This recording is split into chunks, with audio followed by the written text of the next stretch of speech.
American foreign policy. Isolationism.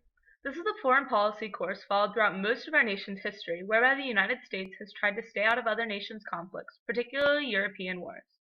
Isolationism was affected by the Monroe Doctrine. This policy was articulated by George Washington in his farewell address. Although America stayed out of European affairs, they saw Central and South America as their political backyard and eagerly sent U.S. military to intervene there. During World War I, President Woodrow Wilson urged the United States to join the League of Nations, but the Senate refused to ratify the treaty. When World War II came about, the United States was forced into global conflict. The long-standing policy of isolationism was over when the United States joined the United Nations. There is still much dispute on how the Cold War began. At the end of World War II, the United States was clearly the dominant world power. After World War II, the U.S. forged strong alliances with Western European nations and helped them to rebuild their economies using the Marshall Plan. The creation of NATO in 1949 confirmed the mutual military interests of the U.S. and Western Europe and is an alliance that remains a cornerstone of American foreign and defense policy. Anti-communism.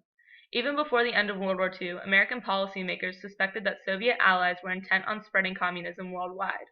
All of Eastern Europe fell under Soviet control as World War II ended. Soviet control meant communist nations. Winston Churchill described this separation between control as an iron curtain set up by the Russians. The U.S. was very anti-communism and believed all nations should exist under the free world.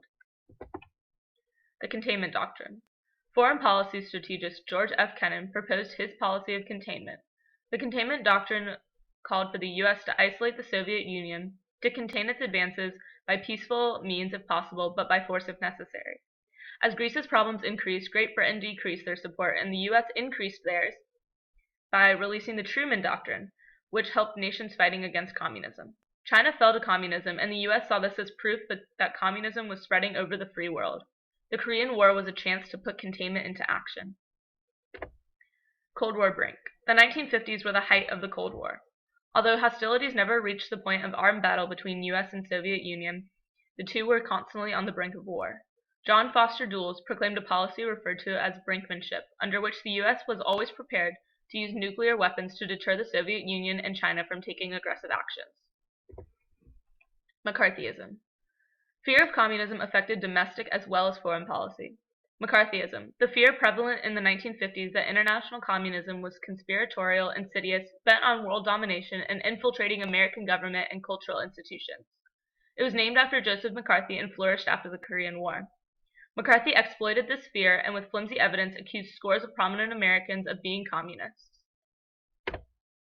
Swelling of the Pentagon.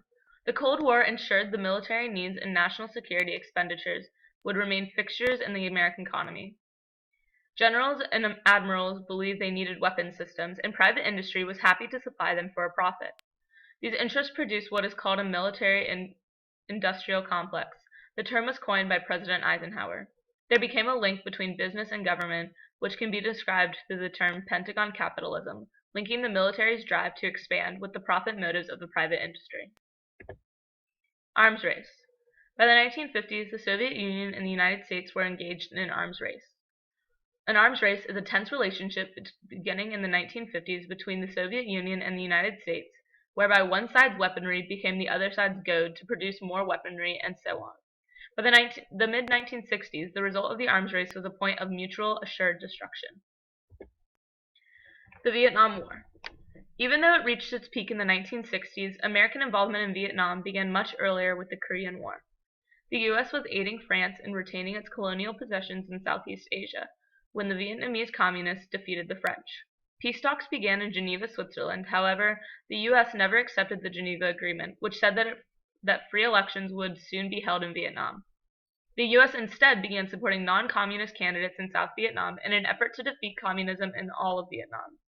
When Johnson rose to the presidency, he promised he would not send American troops to fight, but he was unable to contain the communist forces there, and so he ended up sending troops.